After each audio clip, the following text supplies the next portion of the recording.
महान सदन वंदे मातरम के भाव के लिए, वंदे मातरम के यशोगान के लिए और वंदे मातरम को चिरंजीव बनाने के लिए एक चर्चा करे और इस चर्चा के माध्यम से विशेषकर हमारे देश के बच्चे, किशोर, युवा, आने वाली पीढ़ियों तक वंदे मातरम का आजादी के लिए योगदान, वंदे मातरम गान की रचना में राष्ट्रभक्ति और राष्ट्र की संस्कृति के प्रति समर्पण का जो भाव है, उसका आने वाले महान भारत की रचना में योगदान, इसके संकल्प के साथ जुड़ाव, ये सभी चीजों से हमारी आने वाली पीढ़ियां भी युक्त हो। इसलिए मैं आपका और सदन के सभी सदस्यों का हृदय पूर्वक बहुत बहुत अभिनंदन करना चाहता हूं कि आज ये चर्चा यहां पर आकार ले रही है। महोदय, हम सब सौभाग्यशाली हैं कि हम एक ऐतिहासिक पल के साक्षी भी बन रहे हैं और इसमें हिस्सा भी ले रहे हैं। ये महान सदन में जब वंदे मातरम की चर्चा हो रही है, तब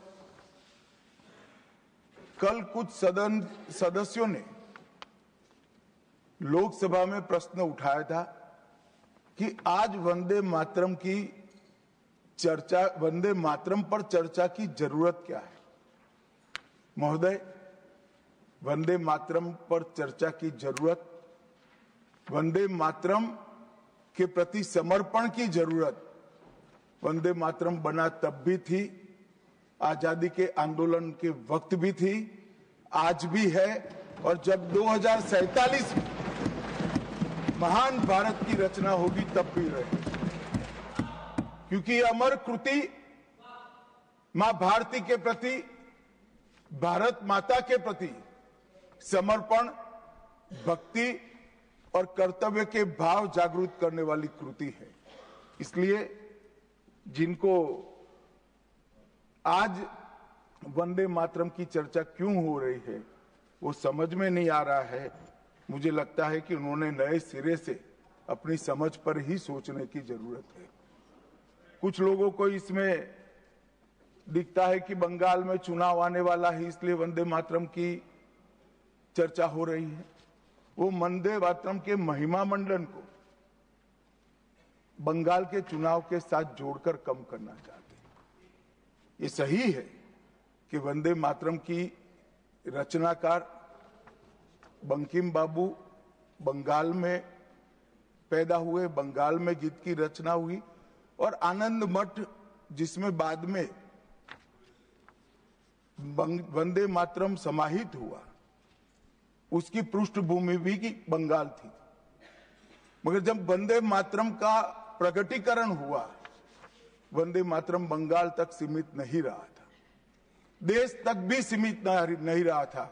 दुनिया भर में जहां पर आजादी के दीवाने थे वो गुप्त बैठक भी करते थे तो पहले वंदे मातरम का गान कर बैठक की शुरुआत। और आज भी सरहद पर हमारा जवान जब अपना सर्वोच्च बलिदान देता है, ये आंतरिक सुरक्षा के लिए देश के पुलिस का जवान सर्वोच्च बलिदान देता है, तो जब वो अपने प्राण त्यागता है, इसके मुंह पर एक ही मंत्र होता है, वो वंदे मातरम।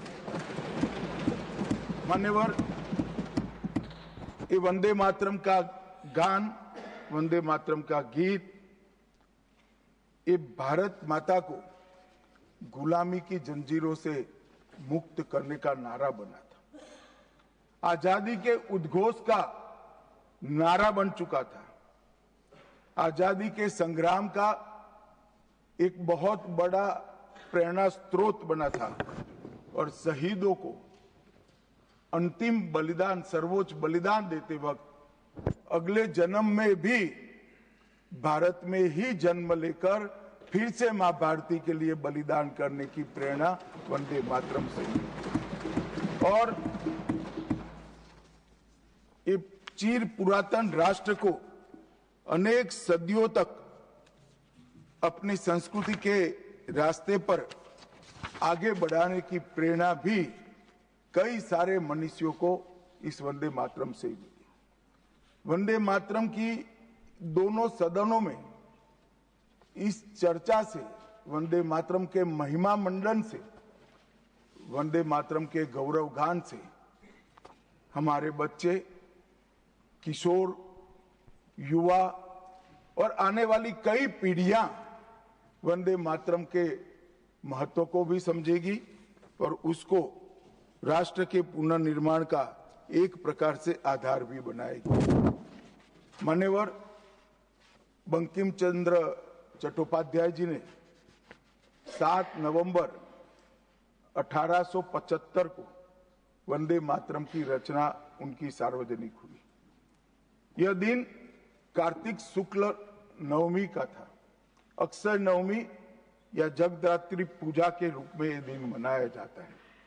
और जब रचना की तब शुरू में कुछ लोगों को लगा कि एक उत्कृष्ट साहित्यिक कृति है, परंतु देखते देखते देखते वंदे मातरम का एक गीत देशभक्ति, त्याग और राष्ट्रीय चेतना का प्रतीक बन गया, जिसने हमारे आजादी के आंदोलन का रास्ता प्रशस्त किया।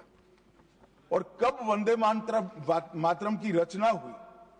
वंदे मातरम की रचना की पृष्ठभूमि हम सब ने जरूर याद करनी चाहिए। उसकी पृष्ठभूमि में सदियों तक इस्लामिक आक्रमण को झेलकर इस देश की संस्कृति और इस देश का इतिहास झंझोड़ने का काम, शीर्ण वीर्ण करने का काम हुआ था। उसके बाद अंग्रेजों ने अपने शासन के काल में, भारत के गुलामी के काल में एक नई सभ्यता, एक नई संस्कृति हमें थोपने का प्रयास किया था। और उस वक्त ये वंदे मातरम का रचना बंकिम बाबू ने की और वो रचना के अंदर बहुत बारीकी से जो हमारी मूल सभ्यता थी, हमारा सांस्कृतिक राष्ट्रवाद था, देश को माता के रूप में कल्पना कर कर देश की माता के रूप में जो कल्पना की, इसकी आराधना करने की हमारी परंपरा थी, उसको उन्होंने पुनः प्रस्तापित किया था। और इसीलिए ये गीत देखते देखते कोई प्रचार के बगैर, उस वक्त ना सोशल मीडिया था, ना प्रचार के कोई साधन थे, उल्टा जो सरकार थी वो तो उसको रोकना चाहती थी, प्रतिबंध लगाती थी। वंदे मातरम बोलने वालों पर कोड़े बरसाए जाते थे, जेल में डाल दिए जाते थे। फिर भी वो सारे प्रतिबंधों को पार कर कर हर एक व्यक्ति के मन को भी छुआ, आत्मा को भी छुआ और अनेक प्रताड़नाएं झेलते हुए भी वंदे मातरम कश्मीर से कन्याकुमारी तक फैल गया। मान्यवर, ये एक प्रकार से भारत के संस्कृति के प्रति श्रद्धा रखने वाले सभी लोगों का पुनः जागरण का मंत्र बन गया। गुलामी के कालखंड में कई मंदिर, विश्वविद्यालय, कला केंद्र, हमारी कृषि व्यवस्था है, हमारी शिक्षा व्यवस्था, कई सारी लाइब्रेरी अस्त व्यस्त हो गई, तोड़ दी गई, शीर्ण वीर्ण कर दी गई, मगर हमारी संस्कृति, उसके भाव को हमारे जनमानस से कोई नहीं मिला। मगर एक जरूरत थी वो भाव को जागरूक करने की और वो भाव को पुनः संगठित करने की। उसी वक्त बंकिम बाबू ने वंदे मातरम की रचना की और देखते देखते वंदे मातरम का नारा अक्रॉस द कंट्री, पूरे देश में ट्रैवल कर गया मान्यवर, और अंडमान निकोबार की जेलों तक पहुंच गया। उसको ना अंग्रेज रोक सके, ना अंग्रेजों की सभ्यता को स्वीकारने वाले लोग रोक सके। मान्यवर, वंदे मातरम ने एक ऐसे राष्ट्र को जागरूक किया जो अपनी दिव्य शक्ति को भुला चुका था। राष्ट्र की आत्मा को जागरूक करने का काम वंदे मातरम ने किया।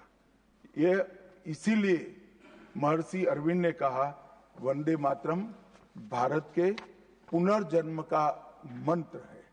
श्री अरविंद का ये वाक्य, इसका गर्भित अर्थ वो वंदे मातरम की महत्ता को बताता है। मान्यवर अरविंद घोष ने यह भी कहा कि देश को एक ऐसे मंत्र की आवश्यकता थी और ईश्वर ने उसे साकार करने के लिए ही बंकिम बाबू को इस भूमि पर भेजा। श्री अरविंद का वंदे मातरम के लिए भाव बच्चे बच्चे के लिए एक प्रेरणा स्रोत बन गया और हमारे आजादी का नारा बन गया। मान्यवर, हमारे देश को जो लोग समझते हैं, लोग जो जानते हैं, वो सभी लोगों को मालूम है कि हमारा देश पूरी दुनिया में एक प्रकार से अनूठा देश है। दुनिया के कई देशों की रचना अधिनियमों से हुई, कहीं युद्धों के कारण हुई, कहीं युद्ध के बाद संधि के कारण हुई। भारत एकमात्र ऐसा देश है जिसकी सीमाएं कोई अधिनियम से तय नहीं की है। हमारे देश की सीमाएं हमारी संस्कृति ने तय की है और संस्कृति ने इस भारत को जोड़ कर रखा है। और इसीलिए सांस्कृतिक राष्ट्रवाद का जो कंसेप्ट था, उस सांस्कृतिक राष्ट्रवाद के कंसेप्ट को, सांस्कृतिक राष्ट्रवाद के विचार को सबसे पहले गुलामी के कालखंड में जागरूक करने का काम बंकिम चंद्र चट्टोपाध्याय जी ने किया। हम पूरे देश को एक बार फिर से देखें तो हमें मालूम पड़ेगा कि हमारे देश को जोड़ने वाला मंत्र हमारी संस्कृति है। हमारे देश को जोड़ने वाली, एक रखने वाला मंत्र हमारी संस्कृति है। और इसी के कारण वंदे मातरम का जो उद्घोष हुआ, उसने सांस्कृतिक राष्ट्रवाद के सिद्धांत को पहली बार एस्टैब्लिश करने का काम किया। जब अंग्रेजों ने वंदे मातरम पर कई सारे प्रतिबंध लगाए, तब बंकिम बाबू ने एक पत्र में लिखा था, मुझे कोई आपत्ति नहीं है, मेरे सभी साहित्य को गंगा जी में बहा दिया जाए। यह मंत्र वंदे मातरम अनंत काल तक जीवित रहेगा। यह एक महान गान होगा और लोगों के हृदय को जीत लेगा और भारत के पुनर्निर्माण का ये मंत्र बनेगा। आज हम देख रहे हैं कि बंकिम बाबू के वो शब्द सच हुए हैं। भले देर से ही सही, ये पूरा राष्ट्र आज सांस्कृतिक राष्ट्रवाद की परिकल्पना को स्वीकार कर आगे बढ़ रहा है। और मान्यवर, हम सब जो भारत माता की संतानें हैं, वो मानते हैं कि ये देश कोई जमीन का टुकड़ा नहीं है। वो उसको हम माँ के रूप में देखते हैं और उसका भक्ति गान भी करते हैं, और वो भक्ति गान की अभिव्यक्ति ही वंदे मातरम। मान्यवर, आज मैं सदन में जब ये चर्चा हो रही है तब बताना चाहता हूं, वंदे मातरम की रचना में हमारे जीवन में देश की, भारत माता की कल्पना का जो योगदान है, उसको बहुत अच्छे तरीके से भावना के साथ वर्णन किया है। जल, फल और समृद्धि तीनों की दायिनी भारत माता को बताया गया। शोभित पुष्पों से मन को प्रफुल्लित करने वाली भी भारत माता को बताया गया। सरस्वती, लक्ष्मी, दुर्गा, ये तीनों का जो स्वरूप है वो भारत माता है। एक प्रकार से हमारा समृद्धि, हमारी सुरक्षा, हमारा ज्ञान, हमारा विज्ञान, ये सब भारत माँ की ही कृपा है और उसकी आराधना से ही प्राप्त हो सकता है। इतना बड़ा एक संकल्प बंकिम बाबू ने रखा। दुर्गा की वीरता, लक्ष्मी की संपन्नता और सरस्वती की मेघा, ये तीनों हमें भारत माँ की कृपा ही दे सकती है, या मिट्टी ही दे सकती है। इसीलिए इसको बार बार प्रणाम करना चाहिए, माँ को प्रणाम करना चाहिए। मान्यवर, एक प्रकार से जिसकी उद्घोषणा 150 साल पहले बंकिम बाबू ने की, ये विचार तो बहुत चिर पुरातन है। रामायण के अंदर प्रभु श्री राम ने भी जब उनको सलाह दी गई कि इतनी वैभवशाली लंका है, आप लंका जीत ही लिए हो, तब अयोध्या जाकर क्या करना है, यहीं रह जाते हैं। तब उन्होंने कहा कि माता और मातृभूमि ईश्वर से भी बड़ी होती है, मैं माता और मातृभूमि का त्याग करूं। मातृभूमि के महिमा मंडन प्रभु श्री राम ने भी किया। मातृभूमि का महिमा मंडन आचार्य शंकर ने भी किया और मातृभूमि का महिमा मंडन आचार्य चाणक्य ने भी किया। ये सभी ने समय समय पर हमारे अस्तित्व को मातृभूमि के साथ जोड़ने का काम किया। मातृभूमि ही हमें पहचान देती है, वही हमें भाषा देती है, वही सभ्य जीवन जीने की संस्कृति का आधार बनाती है और वही हमारे जीवन को ऊपर उठाने का अवसर देती है। इसलिए मातृभूमि से ज्यादा कुछ हो नहीं सकता। ये भाव जो चिर पुरातन भाव था, उसको बंकिम बाबू ने पुनर्जीवित किया और वो घनघोर रात्रि जैसे गुलामी के कालखंड के अंदर जैसे एक बिजली प्रकाश फैला देती है, उसी प्रकार से वंदे मातरम के गान ने घनघोर अंधेरे के अंदर जन जन के अंदर गुलामी की मानसिकता छोड़कर आजादी की प्राप्ति, स्वराज की प्राप्ति का एक जोश जगाने का काम किया। मान्यवर महर्षि अरविंद ने वंदे मातरम को गीत नहीं, हमारी आध्यात्मिक शक्ति का प्रतीक माना। उन्होंने बहुत सुंदर तरीके से वर्णन किया है कि स्थूल, सूक्ष्म और कारण तीनों प्रकार से वंदे मातरम भारत की शक्ति को जगाता है। स्थूल शरीर वंदे मातरम का उच्चारण हमारी शरीर में शक्ति और उत्साह भरता है। राष्ट्रभक्ति की क्रिया प्रक्रिया शक्ति को जगाती है। सूक्ष्म शरीर हमारे भावनाएं, हमारे विचारों को वो शुद्ध करता है और हमारी चेतना को वो जागरूक करता है। और कारण आध्यात्मिक शरीर में भी उन्होंने कहा कि बंकिम बाबू एक ऋषि चेतना से प्राप्त मेघा से ही वंदे मातरम की रचना की है। और बहुत अच्छे तरीके से उन्होंने कहा ये गीत केवल देशभक्ति की, देश प्रेम की अभिव्यक्ति नहीं है, बल्कि भारत माता की दिव्य शक्ति का आह्वान है। भारत की मूल चेतना, सनातन शक्ति, उसको पुनर्जीवित करने का ये वंदे मातरम मंत्र है। और इसीलिए आजादी के वक्त सभी हमारे नेताओं ने वंदे मातरम को आजादी के आंदोलन का आधार बनाने का काम किया। कई सारे हमारे आजादी के संग्राम के सेनानी जिनको अंग्रेजों ने फांसी पर चढ़ाया, इस सब में एक चीज सामान्य निकल कर आती है, तो फांसी के तख्ते पर चढ़ते चढ़ते जो शहीद अंतिम शब्द बोले वो सभी के मुंह से वंदे मातरम ही निकला। स्वदेशी का आह्वान करना हो, विदेशी माल का बहिष्कार करना हो, राष्ट्रीय शिक्षा का आह्वान जगाना हो, हर वक्त राष्ट्रभक्ति जगाते वक्त वंदे मातरम का उद्घोष इस देश ने सुना भी, इस देश ने महसूस भी किया। पंजाब के गदर आंदोलन में वंदे मातरम के शीर्षक से कई पर्चे बांटे गए।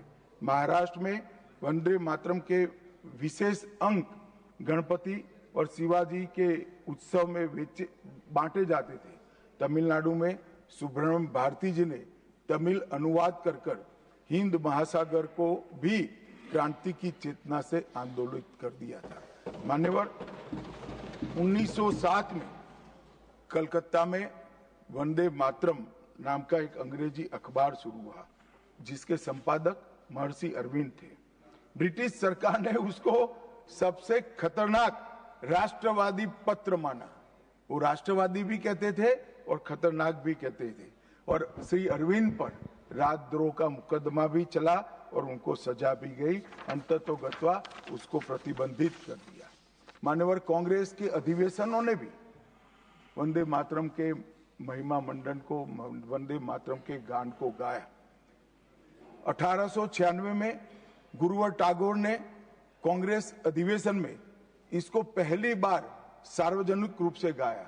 1905 में कांग्रेस के वाराणसी अधिवेशन में महान कवियत्री गायिका सरला देवी चौधरानी ने पूर्ण वंदे मातरम का गायन किया और 15 अगस्त 1947 को जब देश आजाद हुआ, सुबह 6:30 बजे सरदार पटेल के आग्रह पर पंडित ओमकारनाथ ठाकुर जी ने आकाशवाणी से अपने मधुर स्वर में वंदे मातरम का गान कर देश को भावुक कर दिया। और ये सभी भावना को देखते हुए संविधान सभा की अंतिम बैठक 24 जनवरी 1950 को संविधान सभा के अध्यक्ष राजेंद्र प्रसाद जी की अध्यक्षता में जो हुई, उसमें राष्ट्रगान के बराबर सम्मान देते हुए वंदे मातरम को राष्ट्रगीत घोषित करने का काम किया। मान्यवर, मैं कल देख रहा था कांग्रेस के कई सदस्य आज वंदे मातरम की चर्चा क्यों जरूरी है और इसको एक राजनीतिक हथकंडा या तो मुद्दों पर से ध्यान भटकाने का एक हथियार मानते थे। मान्यवर, मुद्दों पर चर्चा करने से कोई नहीं डरता है। संसद का बहिष्कार हम नहीं करते हैं। संसद का बहिष्कार अगर करना है, संसद का बहिष्कार न करे, संसद चलने दे, तो सब मुद्दों पर चर्चा होगी। हमें कुछ डरने जैसा नहीं है, छिपाने जैसा नहीं है। कोई भी मुद्दा हो, हम चर्चा करने के लिए तैयार है, परंतु वंदे मातरम के गान की चर्चा को, वंदे मातरम के गान पर की चर्चा को टालने की ये मानसिकता ये नई नहीं। मान्यवर, ये तो वंदे मातरम का 150वां साल है। हर महान रचना का, हर महान घटना का महत्वपूर्ण साल कई मायनों में हमारे देश में मनाता जाता है। तो ये तो 150वां साल है। अब हम थोड़ा पीछे मुड़कर देखते हैं मान्यवर, जब वंदे मातरम के 50 साल हुए तब क्या हुआ? वंदे मातरम के 50 साल हुए, देश आजाद नहीं हुआ था और वंदे मातरम की स्वर्ण जयंती हुई 1937 में। तब जवाहरलाल नेहरू जी ने वंदे मातरम के 2 टुकड़े कर उसको 2 अंतरों तक सीमित करने का काम। कांग्रेस पार्टी की 50वें साल में जो एक प्रकार से वंदे मातरम का महिमा मंडन करने की पद्धति थी,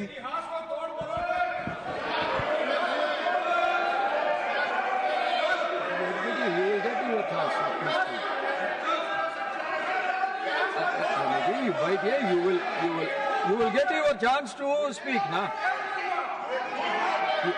Unless he yields, unless he yields, how I can? Unless he yields, how I can? मान्यवर, 1 मिनट में उनको बहुत समय दिया गया, अपने समय पर बोले ना, मुझे कोई आपत्ति नहीं। आपका समय, खड़गे साहब आपका समय आएगा। Garge ji, सभापति you are going to get your time. Please wait. Garge ji, you are going to get your time. Please wait. Let him speak.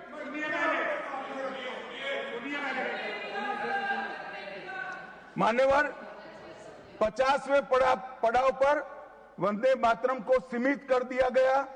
वहीं से तुष्टीकरण की शुरुआत हुई और वो तुष्टीकरण जाकर देश के विभाजन में। मान्यवर, मेरे जैसे कई लोगों का मानना है, कांग्रेस पार्टी को पसंद आए ना आए, अगर वंदे मातरम के तुष्टीकरण की नीति के तहत 2 टुकड़े न करते तो देश का बंटवारा नहीं होता और देश पूरा होता। मान्यवर, 50 साल के बाद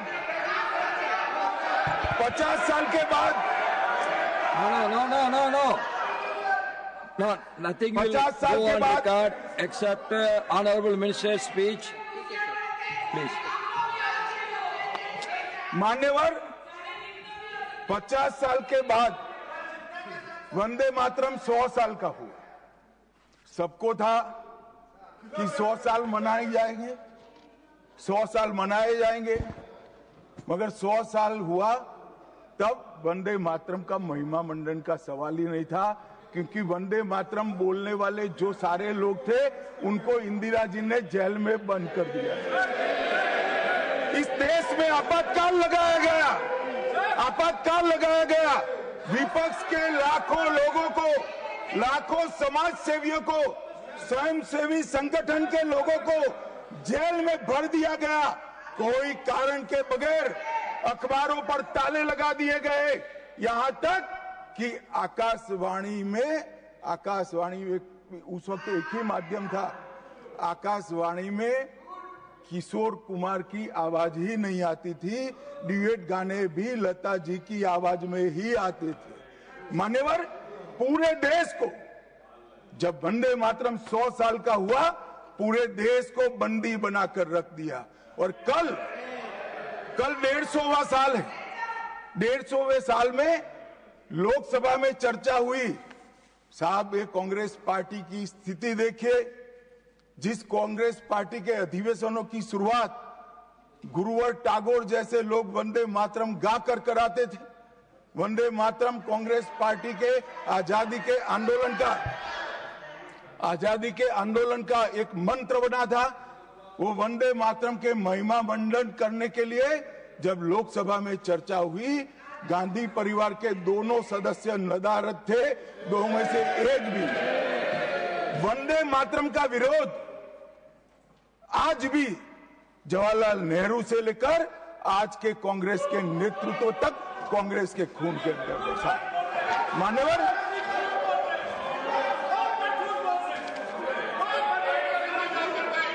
प्लीज आप बैठिए, प्लीज आप बैठिए, प्लीज आप बैठिए। मान्यवर, मैं तथ्यों के आधार पर कहता हूं, कांग्रेस पार्टी की एक नेत्री ने कांग्रेस बैठ जाओ रामदास,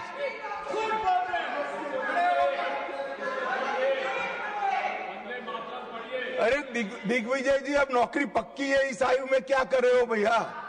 अब नहीं जाएगी नौकरी। मान्यवर, मैं जो कह रहा हूं वो रिकॉर्ड का हिस्सा है दूसरे सदन का। मान्यवर, दूसरे सदन की चर्चा में कांग्रेस पार्टी की एक प्रमुख नेत्री ने कहा है कि वंदे मातरम की आज चर्चा की कोई जरूरत नहीं है।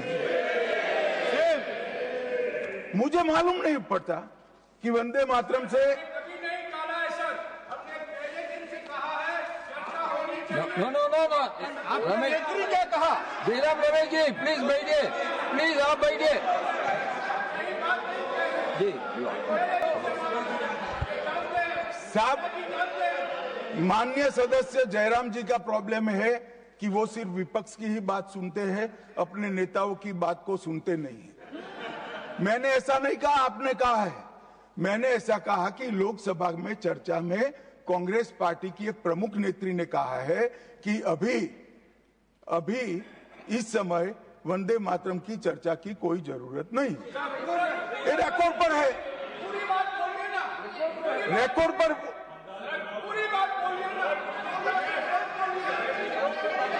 मान्यवर, आप बैठिए।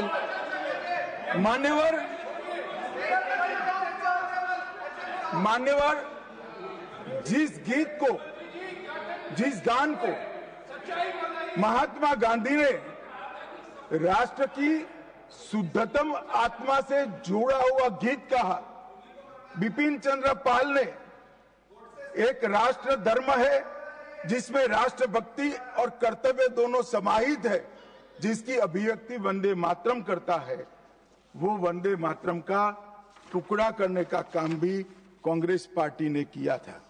मान्यवर, अंतर्राष्ट्रीय स्तर पर भी वंदे मातरम ने हमारे आजादी के आंदोलन को गति देने का काम किया।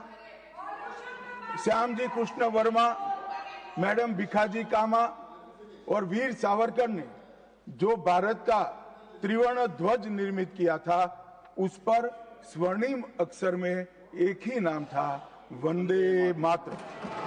मान्यवर, बर्लिन के ओलंपिक्स में भी 1936 में गुलामी के कालखंड में भी जब हमारे हॉकी की हमारी टीम को उत्साह की जरूरत थी, प्रेरणा की जरूरत थी, कोच ने लाइन में खड़े कर भावपूर्ण तरीके से वंदे मातरम का गान किया और हम गोल्ड मेडल जीतकर आ गए।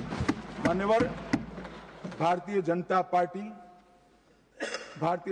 पार्टी की रचना हुई तब से हमारी तो पार्टी की रचना ही सांस्कृतिक राष्ट्रवाद और ये देश अपने मूल संस्कृति के आधार पर, मूल विचारों के आधार पर चलना चाहिए, पाश्चात्य संस्कृति के आधार पर नहीं चलना चाहिए। इसीलिए हमारी पार्टी की स्थापना थी। मान्यवर, इस संसद में वंदे मातरम के गान को बंद करा दिया है। अब फिर से खड़े हो जाएंगे कि नहीं नहीं नहीं आप गलत बोल रहे हो, मगर इस रिकॉर्ड है मान्यवर महोदय। 1992 में भाजपा सांसद श्री राम नाईक ने एक शॉर्ट ड्यूरेशन डिस्कशन के माध्यम से वंदे मातरम को संसद में फिर से गाने की शुरुआत करने के लिए एक मुद्दा उठाया और उस वक्त प्रतिपक्ष के नेता लाल कृष्ण आडवाणी जी ने बहुत प्रमुखता के साथ लोकसभा के स्पीकर को कहा कि इस महान सदन के अंदर वंदे मातरम का गान होना चाहिए, क्योंकि संविधान सभा ने इसको स्वीकारा है। और फिर लोकसभा ने सर्वानुमत से 1992 में वंदे मातरम के गान की शुरुआत की। मान्यवर, हम जब वंदे मातरम की गान की शुरुआत कर रहे थे उस वक्त भी, मैं नाम देना नहीं चाहता वरना औचित्य के सवाल उठाएंगे, कुछ टेक्निकल मुद्दे उठाएंगे, मगर इंडी अलायंस के ढेर सारे लोगों ने, मेरे पास नाम की सूची है, इनको आपत्ति नहीं हो तो मैं पढ़ सकता हूं, ढेर सारे लोगों ने कहा था कि हम वंदे मातरम नहीं गाएंगे, ना बोल दिया। और मैंने मेरी आंख से देखा है कई सारे सदस्य वंदे मातरम होता है तो वंदे मातरम के गान के पहले संसद में बैठे होते हैं तो भी खड़े होकर बाहर चले जाते हैं। मैं आपको विश्वास से कह सकता हूं मान्यवर, ये कह रहे हैं कि कांग्रेस पार्टी पर झूठे आरोप लगाए। मैं विश्वास से कह रहा हूं, भारतीय जनता पार्टी का एक भी सदस्य वंदे मातरम के गान के वक्त सम्मान के साथ खड़ा न हो, ऐसा हो ही नहीं सकता, क्योंकि वंदे मातरम के गान के प्रति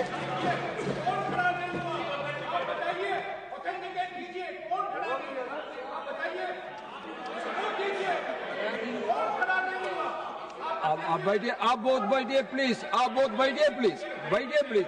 You will get your chance to speak. You can say your opinion when the turn comes to you.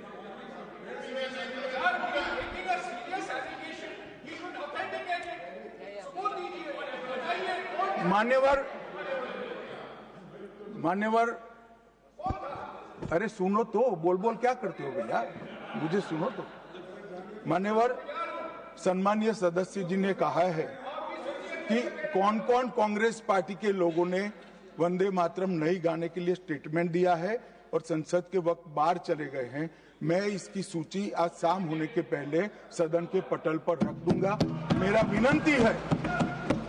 विनंती है कि वो कांग्रेस सदस्यों के नाम इस चर्चा का हिस्सा करने के लिए आप आदेश करिएगा।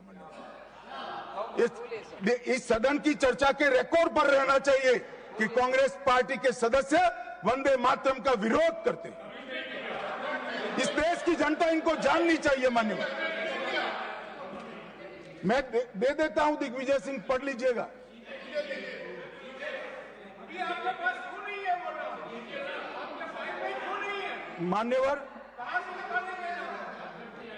मान्यवर, वंदे बंकिम चंद्र चट्टोपाध्याय जी की 130वीं जयंती पर हमारी सरकार ने, डाक विभाग ने एक स्टैंप जारी किया। स्वतंत्रता की 75 की वर्षगांठ के उपलक्ष्य में हर घर तिरंगा का अभियान भी हमने करा और उस वक्त हमारे प्रधानमंत्री जी ने जनता का आह्वान किया था जनता का आह्वान किया था कि तिरंगा फहराते वक्त वंदे मातरम बोलना नहीं भूलना चाहिए। और मान्यवर, ये वंदे मातरम की 150वीं वर्षगांठ, उसको भी भारत सरकार बहुत अच्छे तरीके से हमने मनाने का तय किया है। 1 अक्टूबर 2025 को केंद्रीय मंत्रिमंडल ने पूरा वर्ष वंदे मातरम के यशोगान में मनाया जाएगा, इसका प्रस्ताव पारित किया। 24 अक्टूबर 25 को राष्ट्रीय और अंतर्राष्ट्रीय स्तर पर समन्वयित कार्यक्रमों की रूपरेखा तय की गई। माननीय प्रधानमंत्री जी ने भारत माता को पुष्पांजलि देकर 7 नवंबर 25 को नई दिल्ली में ये वर्ष का शुभारंभ किया। उसका चरण 1 नवंबर में हो चुका है, चरण 2 जनवरी 26 में होगा, चरण 3 अगस्त 26 में होगा और चरण 4 नवंबर 26 में होगा।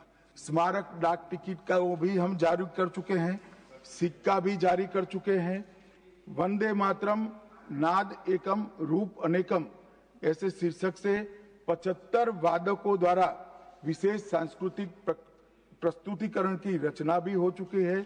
और सुबह 10 बजे उस दिन 7 नवंबर को देश भर में सामूहिक वंदे मातरम का गान भी भारत सरकार के आह्वान पर देश की जनता ने किया।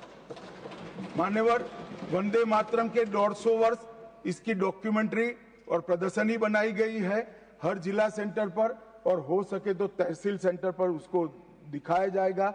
डिजिटल मोड पर करोड़ों लोगों को वो प्रदर्शनी भी भेजी जाएगी। ऑल इंडिया रेडियो, दूरदर्शन और FM चैनलों पर विशेष कार्यक्रमों को प्रसारित करने का हमने आयोजन किया है। प्रेस सूचना ब्यूरो द्वारा टायर T2 और टायर 3 शहरों में चर्चा सभाएं का आयोजन होने वाला है। सभी भारतीय दूतावासों में वंदे मातरम आधारित सांस्कृतिक संध्याएं आयोजित होने वाली है। Vande Mataram salute to mother earth के तहत वृक्षारोपण अभियान चालू है। हाईवे पर देशभक्ति आधारित वंदे मातरम के इतिहास को दर्शाते हुए भित्ति चित्र भी हम रखने वाले हैं। रेलवे स्टेशन और हवाई अड्डों पर LED डिस्प्ले के माध्यम से सार्वजनिक घोषणा भी होगी। और वंदे मातरम और बंकिम चंद्र चट्टोपाध्याय जी पर 25 लघु फिल्में 1-1 मिनट की बनाने का भी हमने शुरुआत कर लिया है। मान्यवर, देश के प्रधानमंत्री जी ने लाल किले से अमृत काल के लिए पंच प्रण की घोषणा की थी। इसमें एक, जब देश आजादी की शताब्दी मनाता हो उस वक्त विकसित भारत का लक्ष्य हमने तय करना है। गुलामी की हर मानसिकता से मुक्ति प्राप्त करनी है। अपनी विरासत पर गर्व लेना है। देश की एकता और एकजुटता और अखंडितता को हमें संभाल कर रखना है और नागरिकों में कर्तव्य की भावना को हमें आगे बढ़ाना है। मान्यवर, जब देश के आजादी के 75 साल हुए, कोरोना काल होने के बावजूद 2 साल तक पूरे देश के हर गांव-गांव में आजादी के अमृत महोत्सव को मनाया गया। अमृत महोत्सव के माध्यम से इस देश की युवा पीढ़ी को हमारी 1857 से 1947 तक की पूरी आजादी के संघर्ष को हमारे युवाओं को परिचित कराया। कई नामी, कई अनामी, जिनके नाम भी इतिहास में दर्ज नहीं हुए, ऐसे स्वतंत्रता संग्राम के नायकों को ढूंढकर उनके स्मारक बनाए गए। देश भर में कई कार्यक्रम हुए और देशभक्ति का एक नया ज्वार खड़ा करने का प्रयास आजादी के बाद पहली बार 75 साल जब मनाए गए तब हुआ। और वहां से अटके नहीं, माननीय प्रधानमंत्री जी ने अमृत काल का विचार रखा। आजाद हुए तब से 75 साल जितनी भी सरकारें आई, अच्छा काम किया। सबने देश को बहुत आगे बढ़ाया है। हमने हमारे लोकतंत्र को पाताल से भी गहरा पहुंचाया है। हमारे लोकतंत्र की जड़ें आज मजबूत हो चुकी है मान्यवर।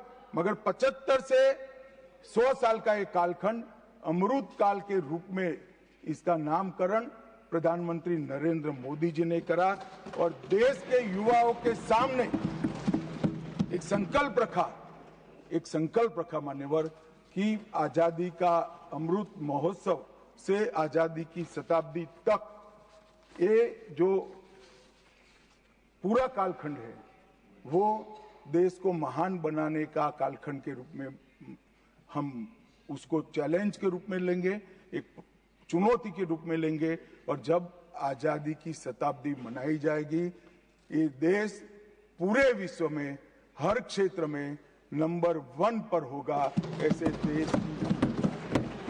और मान्यवर संकल्प आज प्रधानमंत्री जी का अकेले का नहीं है, कोई एक पॉलिटिकल पार्टी का नहीं है। कुछ लोग भले उसको राजनीतिक नारा समझते हो मगर ये संकल्प 140 करोड़ भारतीयों का संकल्प है और ये पूरा होकर और इसीलिए ये दैव योगी ही है कि जब अमृत काल हम मना रहे हैं तभी वंदे मातरम के 150वां साल आज आया है और फिर से एक बार इसके माध्यम से हम राष्ट्रभक्ति को जगाने का काम करेंगे। मान्यवर, मैंने पहले भी कहा कि वंदे मातरम काल बाह्य कभी नहीं होगा। उसकी रचना हुई तब भी उसकी इतनी ही जरूरत थी जितनी आज है। और मान्यवर, उस जमाने में वंदे मातरम देश को आजाद बनाने का कारण बना और अमृत काल में देश को विकसित और देश को महान बनने का नारा वंदे मातरम बनेगा, इसका मुझे पूरा विश्वास है। और मैं मानता हूं कि सदन में बैठे हुए सभी सदस्यों की साझी जिम्मेदारी है कि हम बच्चे बच्चे के मन में वंदे मातरम के संस्कार पुनः जागृत करें, हर युवा के मन में वंदे मातरम के नारे को प्रस्थापित करें, हर किशोर को वंदे मातरम की व्याख्या के रास्ते पर अपना जीवन समर्पित करने के लिए उसको प्रेरित करें। और वंदे मातरम का ये उद्घोष ही हमारे आजादी के सेनानियों ने जो भारत की कल्पना की थी वो भारत की रचना का कारण बनेगा। और मैं मानता हूं कि सदन की भावना हमारी युवा पीढ़ी तक विशेषकर पहुंचेगी, इसका मुझे पूरा विश्वास है। आपने मुझे समय दिया इसलिए मैं आपका पूरा धन्यवाद कर मेरी वाणी को